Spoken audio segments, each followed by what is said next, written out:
Hey, good evening, everybody. This is Bill Graham from Model Railroading Live, and this is Who is Big Bill Talking to Tonight on May 18th, 2022. Coming to you live from the greatest city in the world, New York City, and the outer borough of Staten Island. Just want to say hello to everybody. Paul is out there, rail artist, Central Jersey, Conrail and N-Scale. Joe Desmond is in the house. John Benicki is here. Derek Alexander, the rail artist. Boxcar Jerry's in the house. Hey, Jerry, how are you? Grandpa Rails is in the house. Well, good to see you. And there's more time in. More will come. We have a special guest tonight for you guys tonight. Just to give you a heads up, I'll introduce him in a minute. But you know, always I got to do the homework. Got to do the housekeeping here. If I don't, then Don's Model Railroading just joined us. Hey, Don's Model Railroading Journey. How you doing? So, like I said, I got to do the housekeeping, the homework here, or else I won't get paid the big bucks that Mr. John, producer director, gives me. You know, a stipend every month. You know, so I can buy paper, so I can write notes on and everything. But otherwise, I just got this in. Albert Pujols joins the top all-time list in hits and celebrates with a stolen base. How about that? How you doing? If you guys are in Possum Bayou is in the house. Hey, Jerry, saying hello to Jerry. So everybody's in the house. So just want to let you know that tomorrow night on the 19th, Johnny's train talk show will be on, and that's where you guys can be a part of the show as well, and come in and be a part of the show. Just pull up a chair, sit down. If you got something you want to show off, bring and brag, you can do that as well, because he's he's live, and he'll give you a link that you can get on if you have a good internet and as well as a good camera and stuff like that. So, you know, that's tomorrow night, 9 p.m. Eastern Standard Time. Still waiting on the railway, the building of the bridge with Andrew and stuff. I don't know. I don't have the time nor the schedule for that. But that should be on again, hopefully soon. I think soon. I'm not too sure. We'll find out. Mojave Model Railroad, Tina is in the house. So is Rod Stewart on tonight? No, I'm sorry, Tina, not tonight. I sent word and stuff like that, but no good. And Dwight at Northern Star's in the house. He just came to see the Hula Girl dance. What Hula Girl?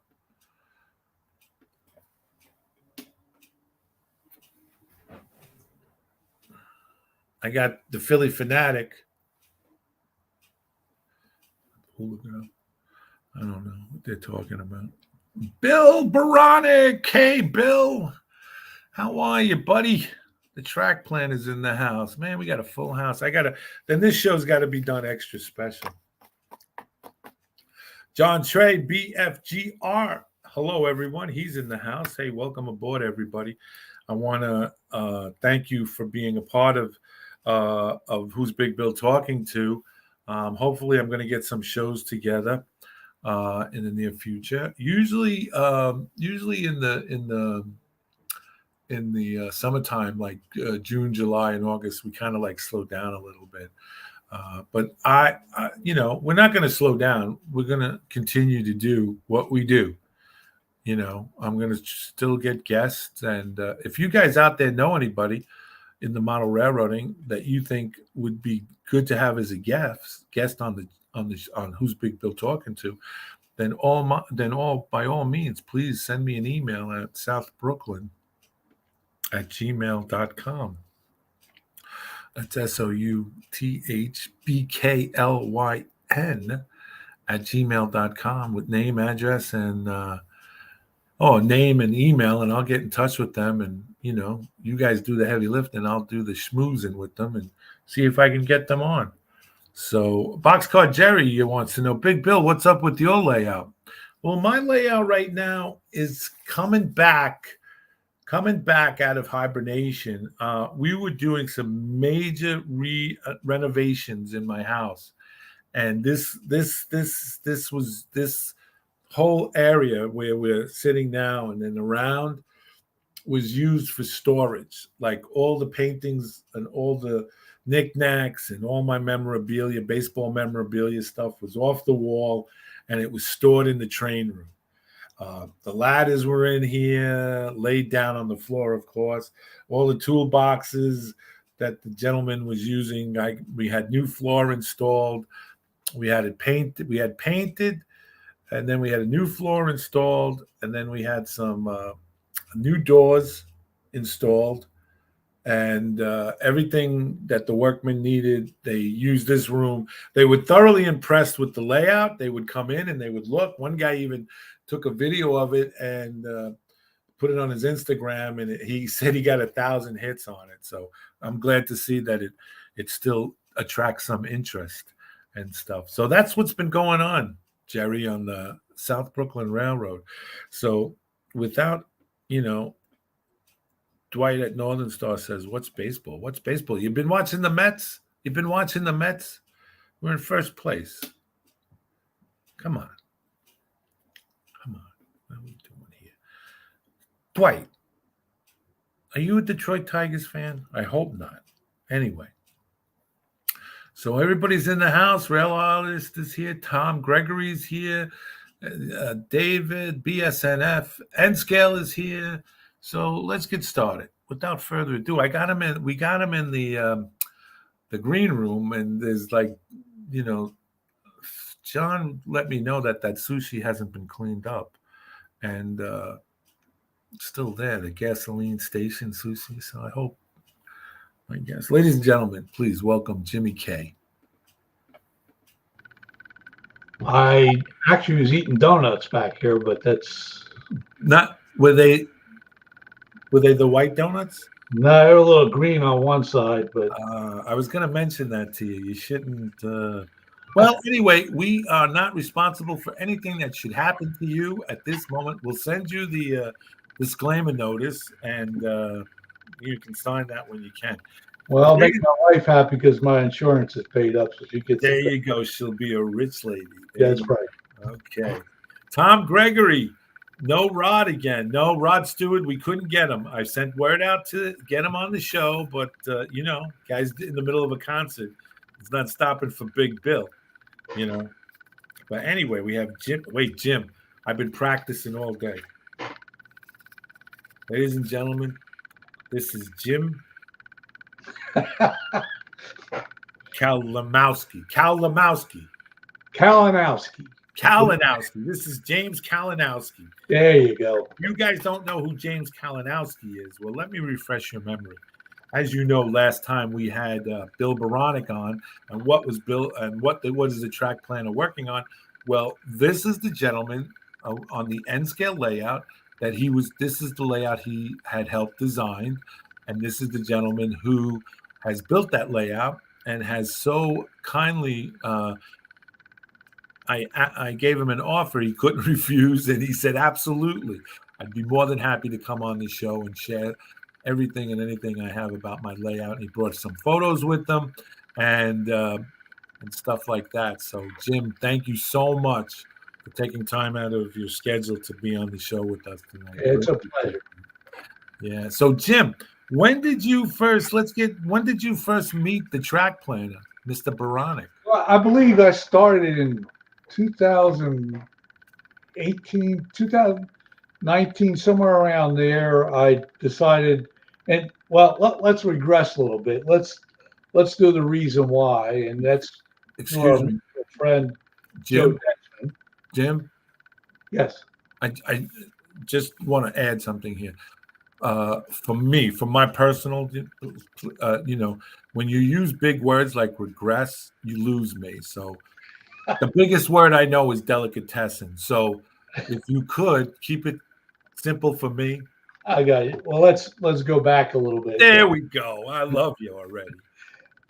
Joe Desmond, in watching his videos, I was never into operations, but when I saw what he was doing, and you don't even know this, I grew up in one of the towns that he actually is modeling on his layout. So I know that whole track plan that he has in real life. And it inspired me so much. This was Joe Desmond's. Yes. I said, Conrad, I have to do this. right. I have to get into this operations. I was always in the end track, and you stand there and you watch the trains run. But I got to say, his channel inspired me so much that I had to do this. And I started looking, and somehow I found Bill, and I started talking to him, and I said, you know what? I'm going to do this. And I told him I want it specifically built for operations. I didn't really care whether it was a loop to loop, and I went with a point to point. And that's how it all started. But like I said, I got to give it to Joe, because that changed something in my head when I saw what he was doing. Yes. It really got to me. Yeah. And I really pushed myself over 2 years, where I'm almost finished. I got 2 little areas I got to do, but I'll get to them. Yeah, but it's not a sprint. It's a marathon. No, that's correct. It's you got to take your time sometimes, but I really pushed. Yeah, and the other thing about and Joe Desmond right now is sitting home watching this, because he just turned in and goes, "Wow," with a happy face, and that's so cool. But he's also a nice guy too, contrary to what everybody thinks. Well, and we both had talked about his layout. Amazing thing about it is, it looks so big, but it's so small. That's exactly right. I remember the first time I walked into his house, and I went down. He met his lovely family, and went downstairs, and he walked me through, and I was the first one through the door, and I was like, my first words were, "This is really small." And then I realized what I said, and I said, "No, Joe, I don't mean it's bad. It's just on video, it looks so much larger than what it really is." But he's got a lot going on in that thing. Yeah, the perception is real. And I laugh because the town that I lived in, which was Jamesburg, he's modeled it so good that, he knows all the buildings I know. He knew the bar that I went to. He even modeled the bar that I used to go to. So that's really even better. Yeah. Paulie O's in the house from North Carolina. So there we go, Paul. Who is Big Bill? David Mill wants to know who's Big Bill talking to. We're talking to Jimmy K tonight. Jimmy has an N scale layout that was featured on last month's show with Bill Baronic. What is the track planner working on? And Jim's layout was featured, the N scale. What's the name of the? It's called the Penn & Eastern. It's modeled after anywhere from Catasauqua, PA, which Bill can't say because it's like my last name. Right. Bill Baronic. He always calls it the town that he can't say. Right. It goes from Catasauqua to Easton, PA, with Allentown and Bethlehem between them. Right. It was like 5 different railroads. There was Lehigh, New England. There was Jersey Central. There was Lehigh Valley. There was Reading. And there was a small one, which was my favorite railroad. It's called the Ironton, which was owned by Reading and Lehigh Valley. And it was a short line. And I have provisions in there for that railroad. So what is the dominant railroad on your layout that you... Actually, Lehigh Valley and Central Jersey. And Central Jersey. Yes. And it is an N scale. How big is the layout itself? Approximately, I would say, because it's funny shaped, it's 10 by 14, 10 by 18, somewhere in there. Right. But it's a big shelf layout, basically. So earlier in our conversation, I said, how did you come to meet, get in touch with Mr. Baronic? And then we went with Joe Desmond, and we were showering him with flowers and all kinds of bromance kind of stuff. And then, so how did you come about getting in touch with Mr. Baronic, the track planner? I had watched a number of videos after I watched Joe's videos. In fact, I don't know if he was on with him at any point. I don't remember, but I watched so many videos, and I kept seeing him on different ones. I said, I gotta get a hold of this guy and have him do something. I didn't want to design it myself because he had the experience, and I didn't want the thing to blow up on me, meaning not work. You know what I'm Yeah. saying? And it really was worth every penny I spent with him. Yeah. I'm telling you. You know? Yeah. Yeah. And how many when you got the original design, how many revisions were there? I think it was only about 4 of them. There wasn't many. Because he did such a good job the first time around, it turned out well what I wanted to do. So it just worked. You know. Right. Um, Jim, do you know this guy Paul O? Paul O, he's my scratch builder. Yeah, well, he says he wants me to tell you you should move a little closer to the web camera. You're looking a little too. He says you're looking a little too relaxed. LOL. Yeah, I might fall asleep on you. No, no. But that's good that you relaxed. A lot of guys we get on here, sometimes they get a little nervous because they're talking. When we get into the pictures, you see Paul's work when we did the Hill to Hill Bridge. That's in Allentown. Well, you got to point that out to us. Yeah, Allentown, Bethlehem. And of course, he pushed me. We got to put lights on it. We got to put LEDs. That was the thing. Show us that gas station you're working on. Yeah, this is my latest project that he pushed me to put LEDs into. It's a Bar Mills kit, and it really came out 3 LEDs in there. Nice. It came out really good. I'm really happy with it. All those signs come with that kit. The gas pumps, of course, you got to paint, but it came out really good. I mean, it did. It looks really sweet. I just find a spot on my layout for it, though. You always found a spot. Yeah. So then you were in communication with Mr. Baranek and, Yes. And we went back and forth a couple of times, but it really didn't take that long, and it wasn't that bad of a process. I think he was really good how he did his questionnaire in the beginning. It yes. kind of steers you into the right direction.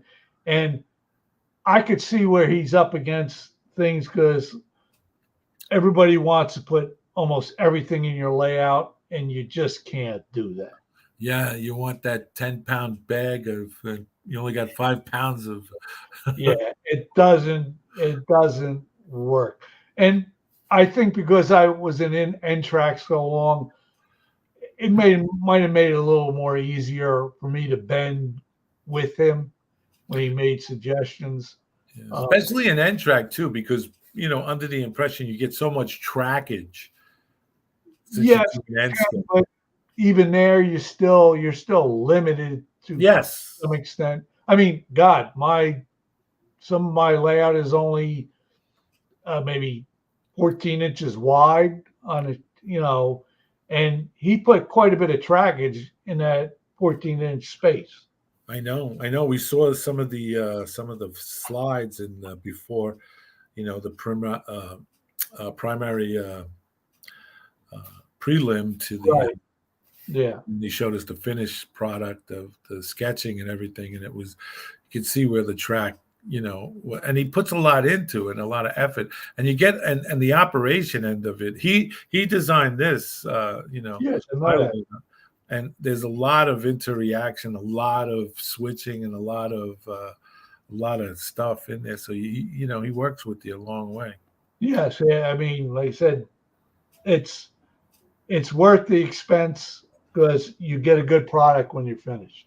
Yeah. And what kind of track did you use with your N scale? That was Atlas Code 80, but I did use Code 55 picos for the turnouts. Some of them I modified because I go with all live frogs. I'm a big proponent of having electrically sound track. I put in extra feeders everywhere. Don't trust rail joiners. Every turnout I have, which there's 63 of them on there, I do have feeders on them. Uh-huh. Like I said, some came already pre-modified. I was in so enthused to get this done. After Bill drew the track plan up, I paid his associate to print out a drawing of 1-to-1 so I could throw it up on the wood and I traced it out with a pounce wheel. Right. And I drew the lines in and laid the track. Well, halfway through it, I'm doing the Allentown yard and something isn't lining up. And I'm saying, am I wrong or what is going on here? Well, I never told Bill that I was using code 55. I told him I was using code 80. I didn't know this myself after all the years as an N-track. Code 55 is 1 degree difference on the diverging route. So that's why the tracks weren't lining up. Right. So he offered to have him reprint it, but I said, no, I'll make some changes, and I fudged it in. And I lost 1 yard track, but it still worked out fine. But yeah, as good as I am, sometimes I make boo-boos myself, and you can't let that stop you. You can't.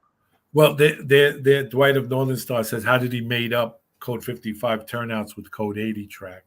Well, Picos are a strange breed. They're code 55, but they're like double flanged on the bottoms. I don't know why they do it like that, but it actually works out better to use them like that. I can't really explain it. Yeah. Late Night Model Railroad says, I hope to one day request a track plan from Mr. Baronic. I just need to wait until I get a new house, but his work is really good and looks well worth it. Yes, it is. I'll attest to that. Yeah. And what do you use to power this mighty railroad of the pennies? Well, here we go back. N-track always uses 12 gauge bus wire. I get it from a company out in California. It's 12 gauge stranded. When I was building this, I was going to attempt to do block detection, but I found out I'd have to run like 12 gauge bus wires back to my command station. And I says, well, I kind of nixed that. I says, you know what? If I put a booster in, I can split the layout in half, and I can run like 8 wires to my command station, and the other 7 or 6 to the booster, and it actually simplified the wire that way, the wiring. Right. It worked much better. So I lost the block detection on that, but wasn't important to me. So it's a 5 amp command state booster command station. Now you have you said you had what, 63 switches? Yes, I do. All on tortoises. 63 tortoise machines. Yes. And you wired all 63 of those. Yes, I did. I spent a lifetime under that layout. New appreciation for wiring. Yeah, but like I said, I have a car creeper, and it makes it much easier to sit under there and do those little things. It makes it easy, way much easier than, it's probably getting up and down, but once you get down. Yeah. My plan for getting up off the floor is 911. Yeah, I know. Because it's when you're getting older, it's like oof. Yes. And stuff like that. So I occasionally have to do it because I use those They're cheap. I got them off of AliExpress. They're cheap. Woodland Scenics was using them for a while. Excuse me. By their lighting kit, you push down on one side, you slide the wire in. Oh yeah, I think I had. Yeah, yeah. I know exactly. I have a few of those around. Well, the problem is they don't like grasping when you put two wires in there. Ah, So I learned that you had to use one wire. Well, occasionally I get ones they'll sort of back out a little bit and I have to get under there and just poke it back in. But they worked. I didn't want to spend a lifetime with terminal blocks putting the screws in there. It's so easy to go in there, push the button down, slide the wire in, and it's done. Now let me ask you a question on you got the track plan. You went and you got the track plan from Bill Baronic, and everything's ready to go. What were the biggest challenges that you faced in getting this put together? Well, I wasn't worried about the wiring. I wasn't worried about laying the track until I had the disaster with the turnouts. That kind of set me back. And I was lucky. I had a friend, Joe, who was an excellent carpenter. Because as good as I am at wiring, I'm worse. No form of carpentry whatsoever. He helped me build the whole layout. Now, do you have legs on it, or is it attached to Yes, the they wall? have legs on it. With the legs are only on the peninsula part. Everything else is screwed to the wall. And I think Bill Baronic kind of suggested how to do that, and that's what I kind of did. Mm-hmm. Happy Valley. The only thing is I put way more brackets than I ever needed, and I shouldn't have done that. Well, we want to just make sure it ain't going to go anywhere. No, it's not. Yeah. My friend Joe used to say, "What are you going to dance on the thing, or what?" You know? Yeah. Well, I'll tell you a story about mine. When I was building that, my good friend Darren Brady come in, and he's a carpenter by trade. And he tells me, "Oh, you got to get X amount of 2x4s." I said, "No. The guy that told me that designed this says 1x3s." So we called Bill Baronic up, and Bill told Darren. He said, "No, you just need 1x3s." And Darren's telling him, did you ever meet Bill? Bill's 6'2". He's about 320 pounds. He's a big guy. Mr. Baronic says, "Yeah, we're not parking his car on that. We're running engines. That's it. You only need 1x3s." So that's what we did. We got the 1x3. So this ain't, like yours and mine. If the nuclear holocaust comes, everything is going except the layouts. That's right. That's right.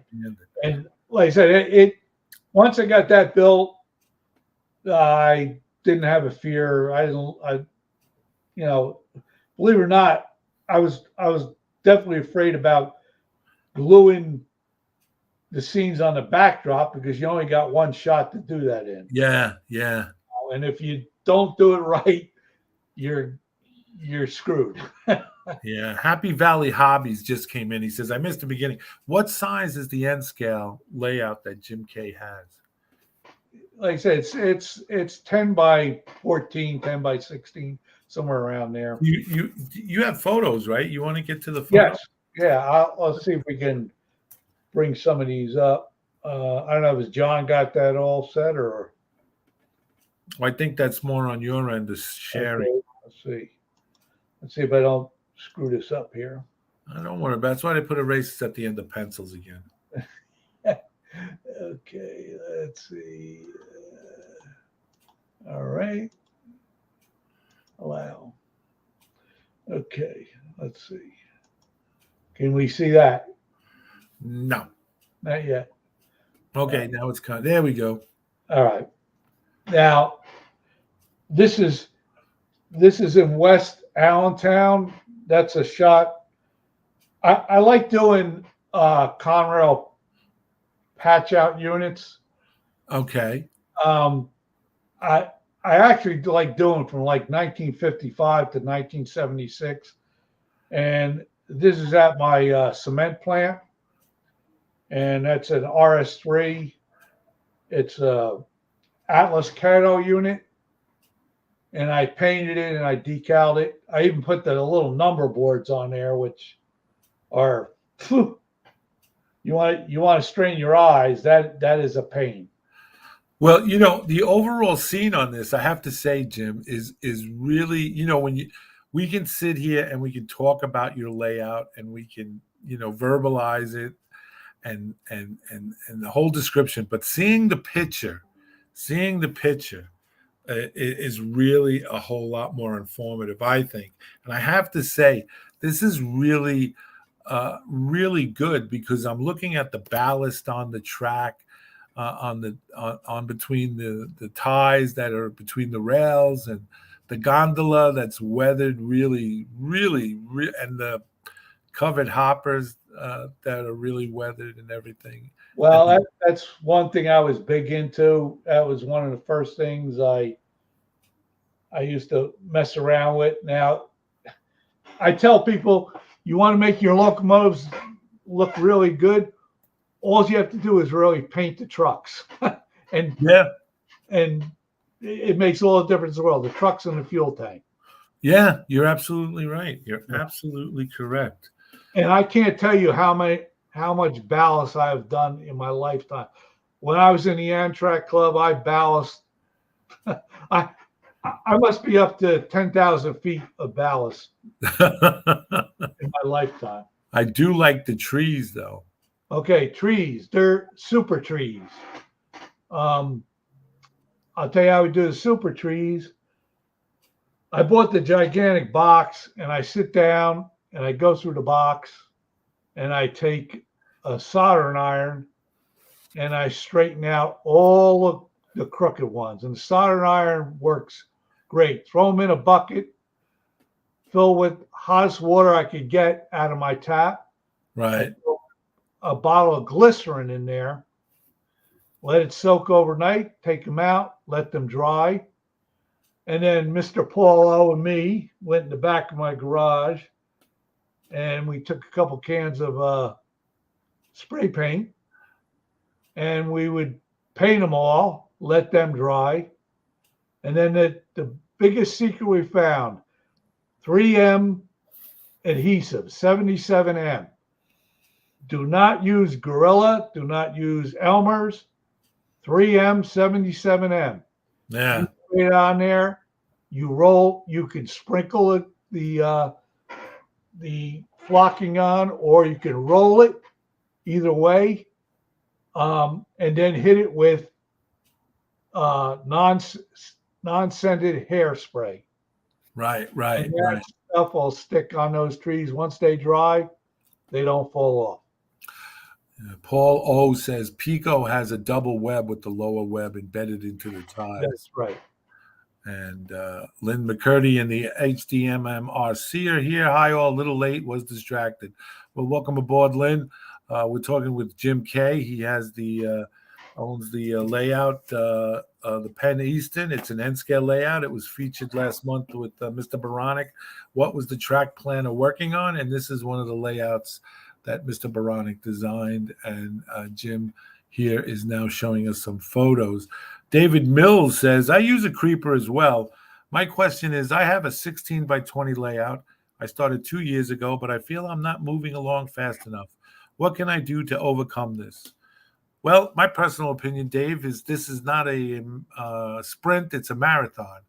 So I don't think there's anything you can do to overcome it. You just do it when you feel like doing it and have a good time doing it. It's it's not about the finish line. This is my personal opinion, Dave. It's not about the finish line. I think it's the journey that we take doing it. So once it's finished, then we usually want to tear it down and build a new one.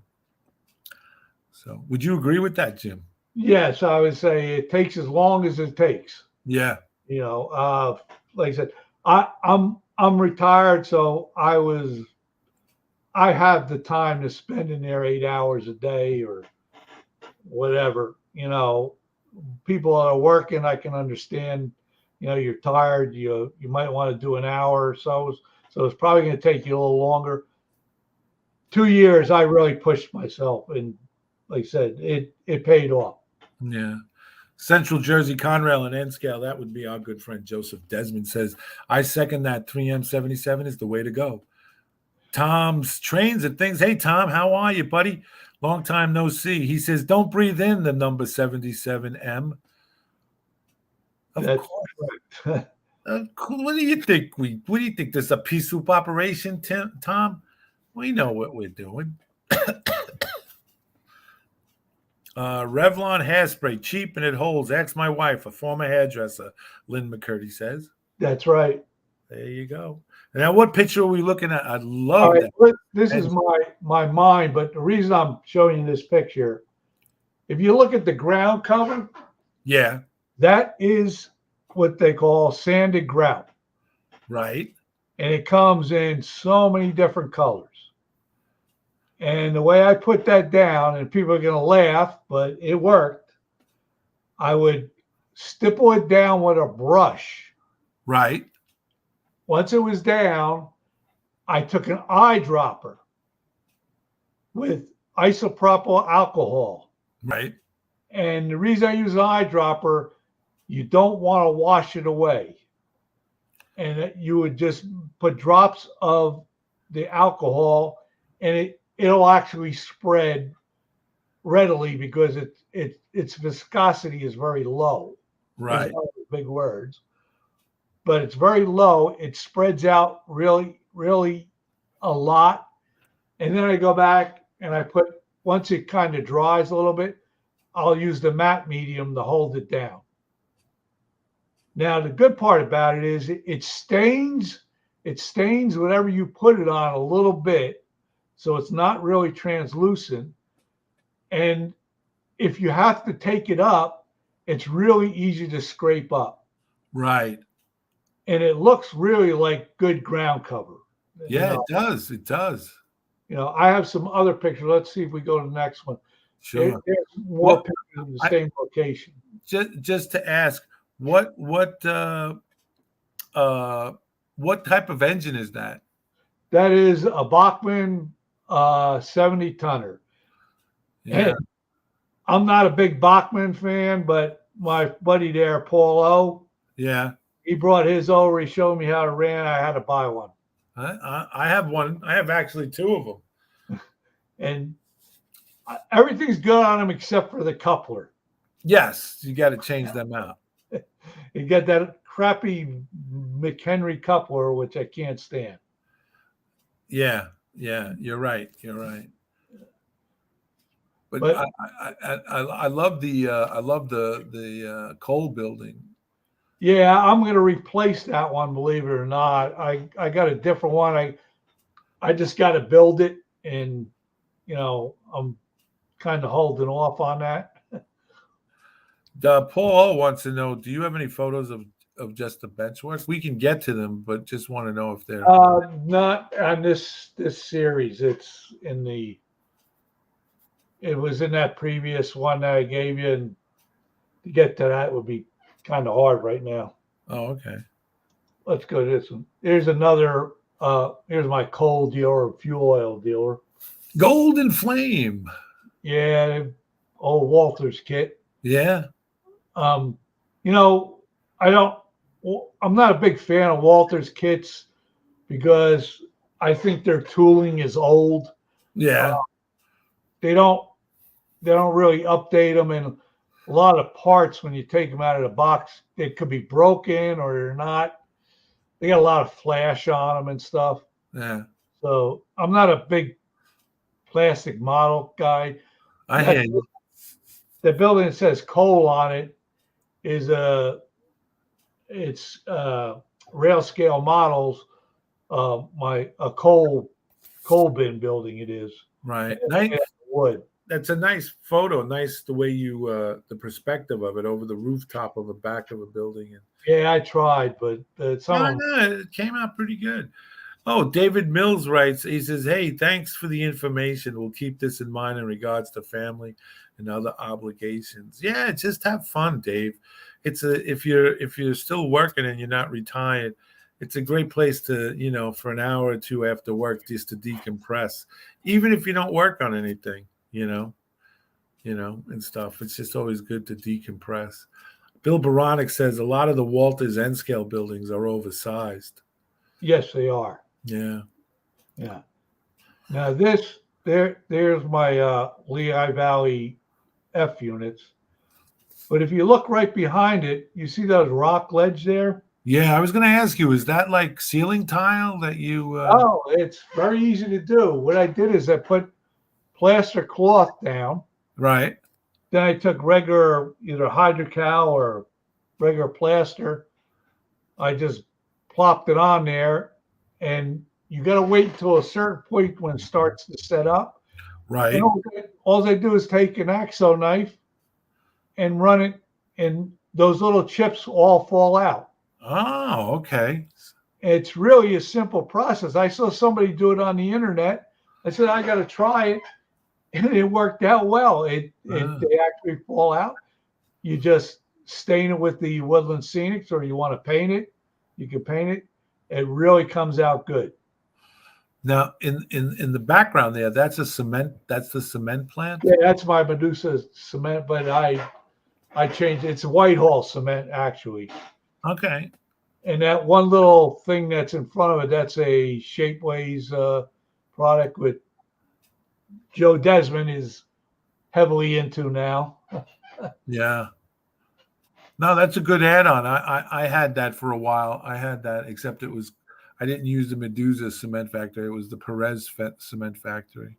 Right. And I said their parts are not the best of quality. I at least I think, Now up here in the front, I see that there's a track with a gondola. That track is heading into the fascia. Does that? Yes, that's my LN&E interchange track. Oh, okay. And I've yet to run a train off of there, despite what people think. But it's supposed to represent another railroad going off or to another railroad. Right. And Where then, go ahead. Go ahead. I'm sorry. Where you see No. You finish your thought. When you see the yellow bumper, that's the CNJ interchange track. Oh, okay. They all both were heavily into cement and coal. Right. Lynn McCurdy and the HTMR says in reply to Dave Mills, he goes, I got a lot more done on my home layout when I was working.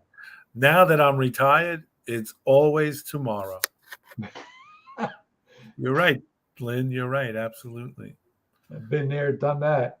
This retirement, I've been out now for 10 years, coming up on 11. I tell you, I'm busier now than when I was working. But that's another story for another time.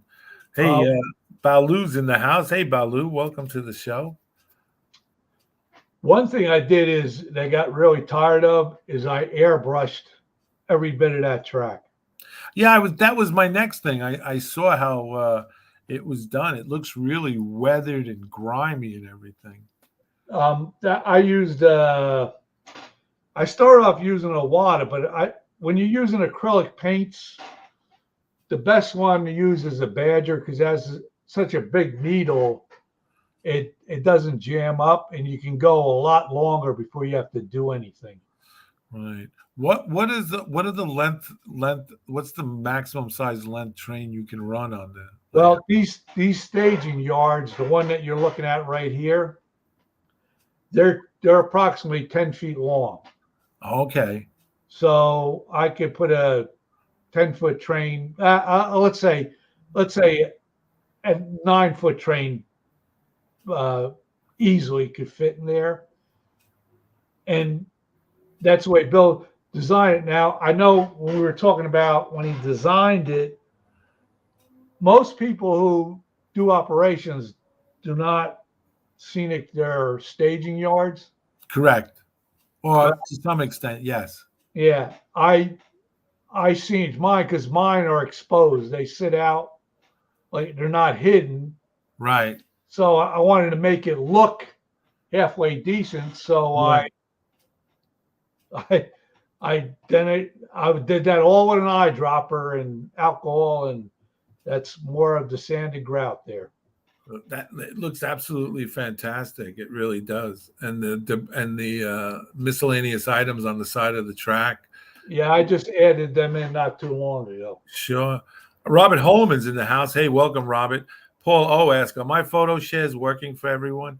Unfortunately, Paul, they do not. Only if you're in the show itself can you photo share. I do apologize for that. Dwight of Northern Star wants to know, wasn't there a steel plant in Bethlehem? Yes, there was. Yeah, that was a lot of their traffic. In fact, it is national. I can't like it's now part of it is a casino now that they actually put in there. Mm-hmm. The steel plant is all gone now. Yeah, I'm sure. Now this is a shot looking the other direction. I just did that gondola, that DT&I gondola. I just did it the other day. Looks sweet. Pretty good. What on the furthest out? What is the engine that's there? Okay. B&O was a major shareholder in CNJ. Right. B&O, CNJ used to get all their old beat up locomotives because they were so power hungry. So a lot of times, and they even ran them into Jersey City in New Jersey, B&O units were mixed in with CNJ units. Right. So the lead one is an SD35 and the other one is a GP7. Right. And C&J normally was green, but when you see the blue units, those are all ex-B&O units. Oh, okay. Hey, welcome to the house, Legend Driver C. Hello, everyone. Hey, Legend. Right now, if you tuned in late, anybody who tuned in late, we're talking to Jimmy K. Jimmy K is the owner and operator of the Penn Easton N-scale layout. It's approximately 14 by 12 in size. This layout was featured last month on a show with Mr. Baranek, the track planner, in the show called "What is the Track Planner Working On?" And this is the layout, the pictures that you're seeing of that show. And Jim has been so kind as to share this and share his layouts and his thoughts on model railroading. So now you're all caught up. Happy Valley Hobby says, good night, everyone. Thank you for an interesting show. You're quite welcome. And stuff. Now, this is another photograph, and this is a switcher engine. Yeah, it's a Lehigh Valley. That one I weathered up also. I've got so many engines. I know. Many engines and little layout. Why did I buy that? Well, yeah, it's another shot of it. Now you're doing in just on the background. What you're doing the card system? Yes. Right. Yes. And I had to figure out how to put these control panels in, and I used car pinstriping tape for the tracks, and I drilled holes. But part of the problem is, I don't know if anybody ever tried to drill a hole in masonite. Yeah. You can't get a round hole. Yeah. Well, my friend Joe suggested, and they do make them, a little Forstner bit. Right. Which worked perfectly because I have a little insert that I stick in here that you slide the LED in that holds the LED. And I drilled all those holes without making a big boo-boo. There's the B&O engine right there. Yeah. That's my oil refinery, and that's where I tried I used chipping fluid on the parts, and that is oil paints that I've used on for the weathering of the tanks and stuff. Right. How'd you like that chipping thing? Did it? It works good. It takes a little practice to get the hang of it, but it works out good. Yeah. And some of those tanks are Shapeway products also. Oh yeah. Now here's the key moment. Okay. This is Mr. O's scratch built hill to hill bridge. Okay. If you go and look in Bethlehem, Allentown, there's a million pictures of this bridge. It came out so good, and we argued on how the bridge should sit. And he's a big proponent, and he's right. Don't ever put anything perpendicular to your track if you can do it. So that bridge is on a diagonal. Okay. And it looks way better because it's on a diagonal. Right. And somehow we figured out how to get those Woodland Scenic lights on the top. And right. It worked out really good. We hid the wires down the fascia of the bridge. I don't know if I have another picture. There's another picture of a train coming out from underneath there. This is on the eastern end.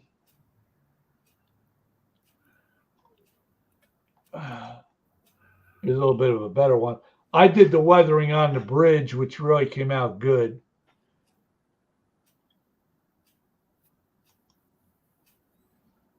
And that's in the eastern staging yard.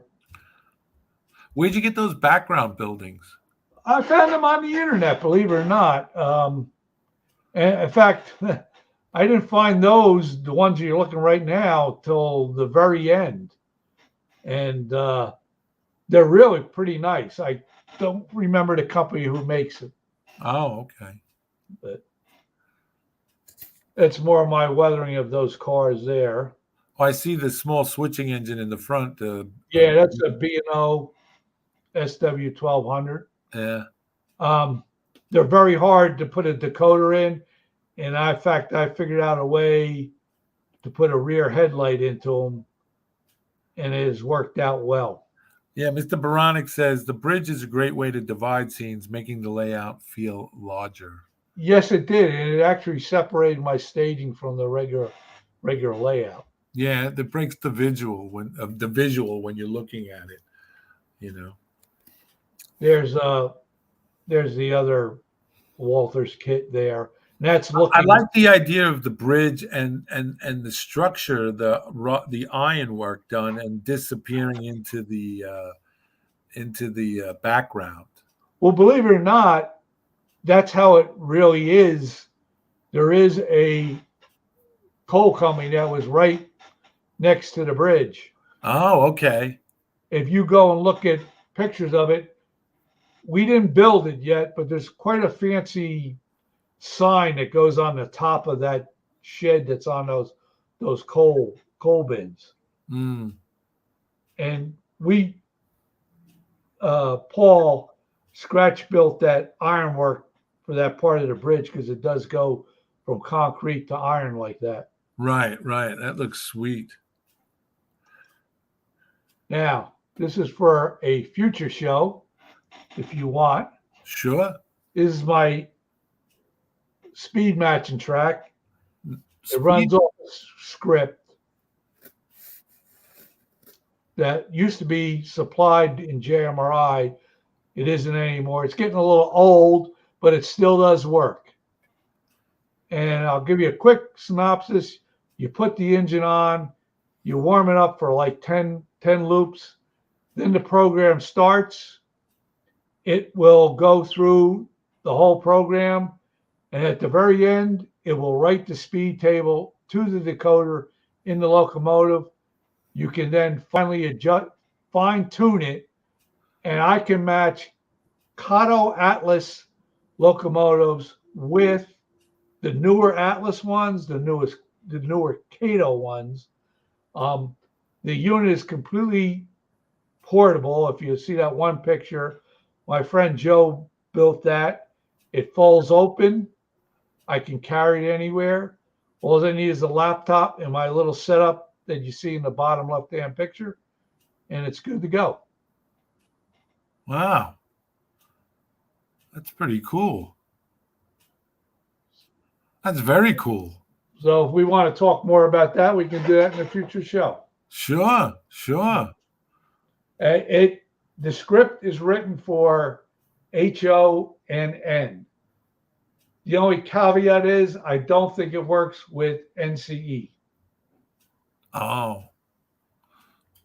because you need LocalNet for this. I never was able to get one to work. and on the table itself, when it's opened up, what are those components that are on the right-hand corner? Up on top is a BDL 168, which is for block detection. That little track, that's so I could carry a programming track because I can do programming also. Oh, okay. Down in the far right-hand corner is not but a telephone jack. My little black box there is a power to plug my power supply into. And the next one is a TCS. It's a little speedometer. It's just for comparison of what I'm seeing on the computer and what the engine is actually doing on the track. Right. But like I said, it's a nice unit because I can carry it. It folds open. And to be honest with you, I've done over 1,000 locomotives on this layout. Nice, very nice. Jeff, the railroad enthusiast, says, "Awesome! 3 thumbs up. 3 thumbs up."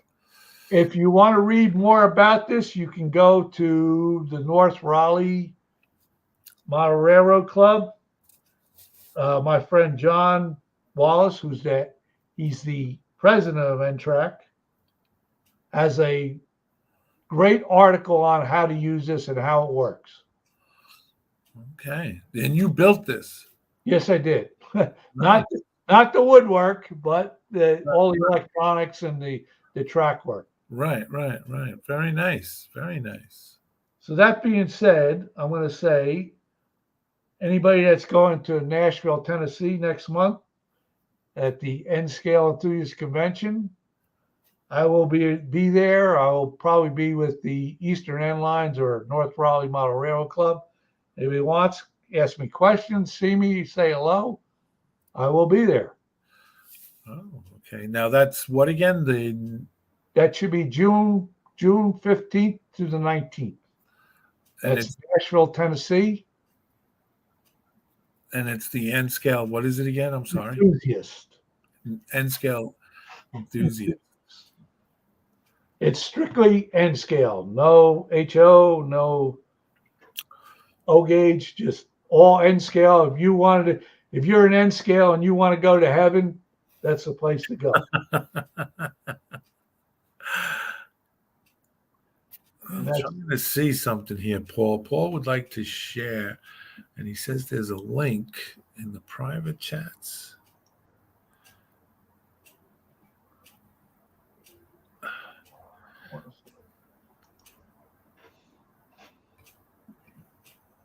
Now, Paul, you said that you're sharing. I have a few photos of Jim Kay's bench work in progress. Can you allow me to share? I'm wondering, John, is that possible? If you want to step in for a minute here. On StreamYard? Yeah, I don't know how that. I'm not the. Yeah, he wants to share the pictures. You'll have to come in, be on the panel here. Yeah. So you have to send him a link. I don't have it.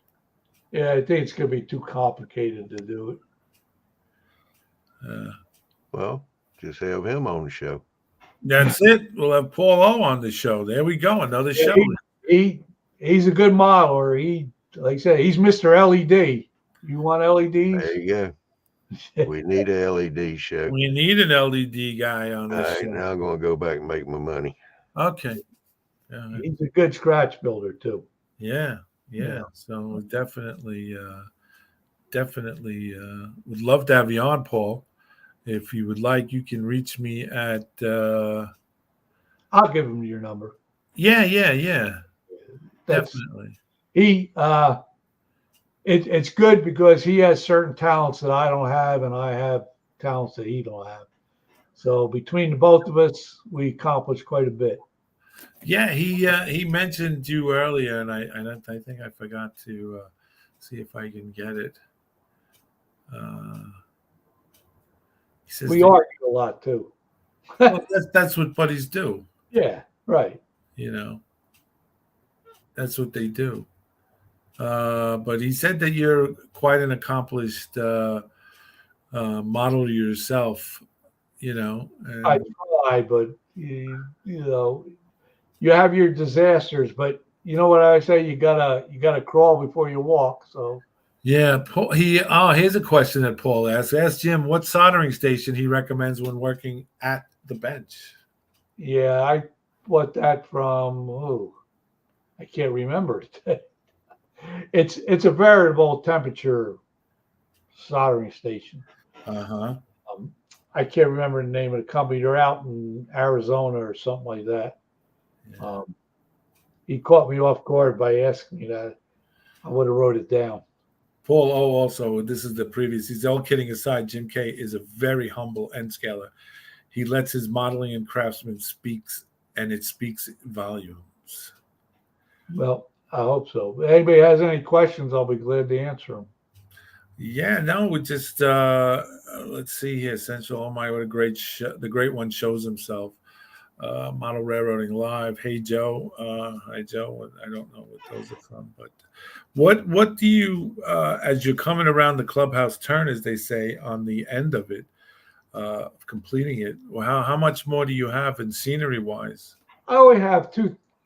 One of the holdups is I got these brass yard towers. They're photo etched, and I got to take the time to actually fold them up and solder them and figure out how to put the lights in it, which Paul will help me on. I know that, but that's my holdup right now. Problem is, I wanted to get the operations going, so I kind of put that off to the side because there's so little areas that I'm not worried about. I can finish them in a day. That's how little I got to do. Bill Baronic says that thank you for all the compliments. I have to go get a contractor to widen all the door frames because my head is so big. Hey, he deserves it. Come on. Yeah, he does. He does. I enjoyed working with him, and I enjoyed what he did for me, and it was like I said, worth Yeah. what he paid for. What and have you had operations? Have you done? Only myself because I'm still trying to prove out. There's a lot of operations where you don't want your yard filled more than 50%. It bogs the yard down, and I like doing a lot of proving out before I let somebody else come in, so I know what to expect because I only finished it, I think, like December. So I'm still kind of, trying to make it work. I mean, it's fun to run just trains on it, but I've been moving stuff around, but I'm not ready to have anybody do it yet. That'll come. Are you trying to understand the concept of operations? Yes, because it's not as easy as you think. Let's say setting up wise, doing it isn't hard. Setting it up is a little more involved. Right. It's more work than you would think. Yeah. Oh no, I know. The first time Joe Desmond invited me to his house to operate, and I think I told you this story. I'm retired from the New York City Transit Authority as a motorman, and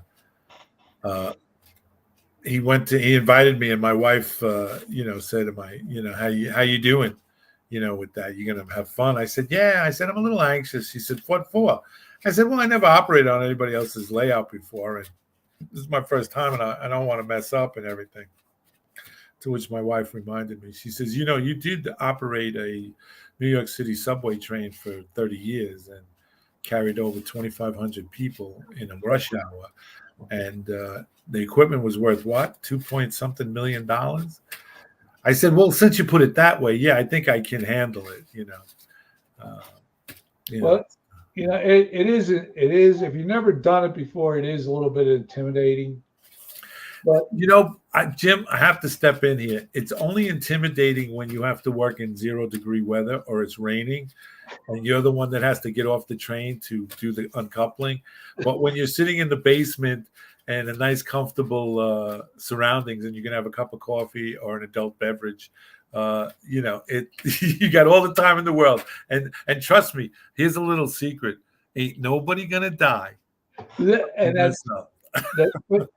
But the whole modeling concept to me is you got to try these things yourself. Yeah, absolutely. I agree with you. And you're going to have your things where you're not going to be able to fix it, and you're going to have ones that you will be able to fix it. I never let that stop me. It took me a lot of courage to go and put some paint on a locomotive that I paid almost $100 for, just to ruin it, to throw it away. But you did it. Yeah, you did it. Yeah. David Mills wants to know: is your railroad is it prototypical or is it freelance? In what year? That area is so complicated up there that it'd be impossible to actually model it. So you got to take your liberties, and I wish I could, but that'd be a lot, Paul O says the speed matching layout also works for all DCC sound equipped N-scale locals. Yeah, I did 2 steam locomotives of his, and I never had 2 locomotives that I matched so close that he can run the double header on that. Yeah. And not have a problem. Yeah. And Mr. Moronic says an Army friend of his told him, nobody's shooting at you. So when you're doing the,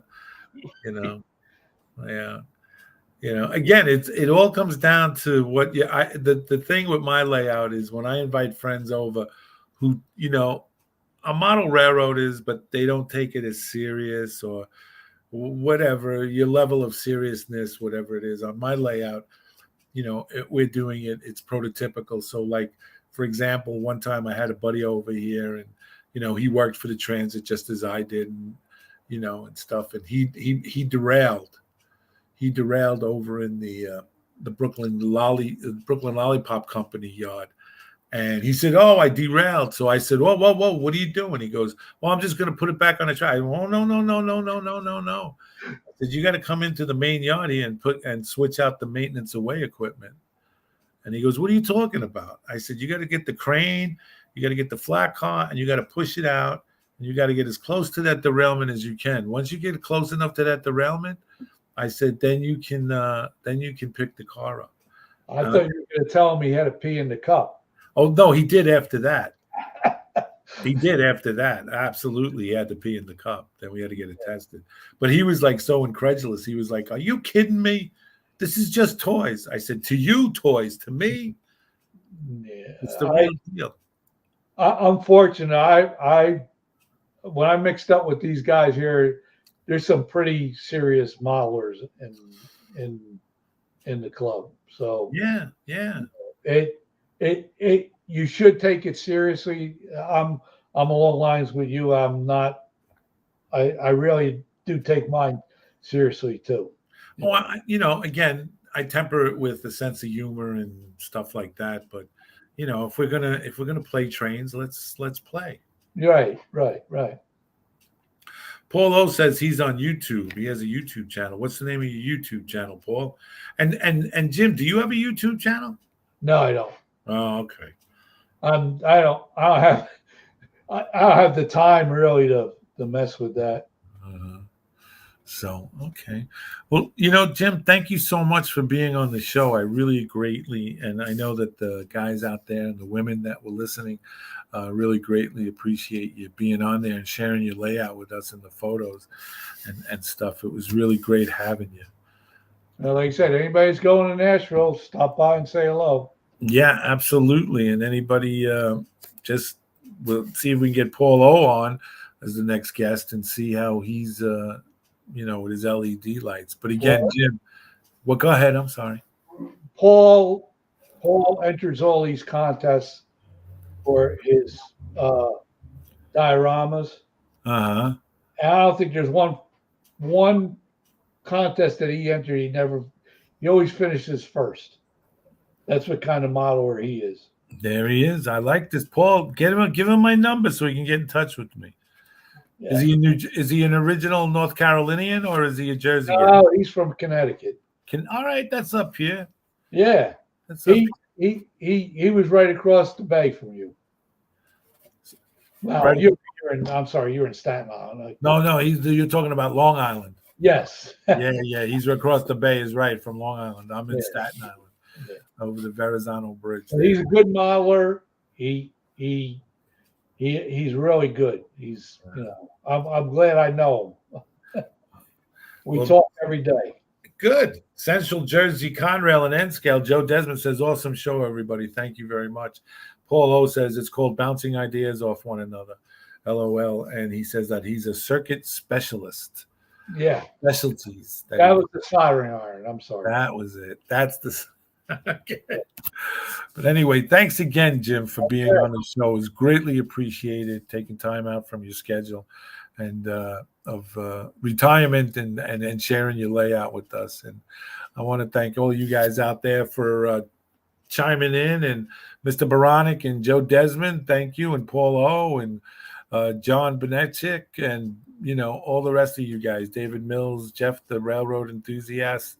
How's the train traffic in New York? I have no idea, Jeff. I have no idea. I've not been down there. I don't even take it. If I don't have to take the subway, I don't. I drive to wherever I gotta go.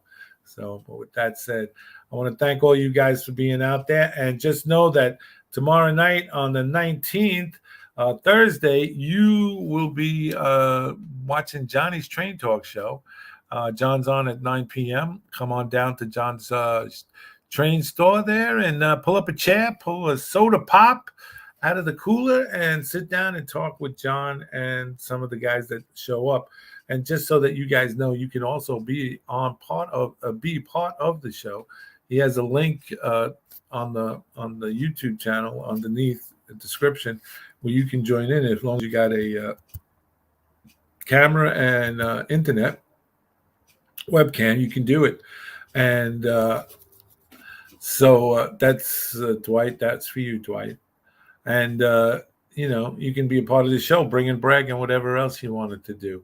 So without further ado, me and Hula Annie here will say good night.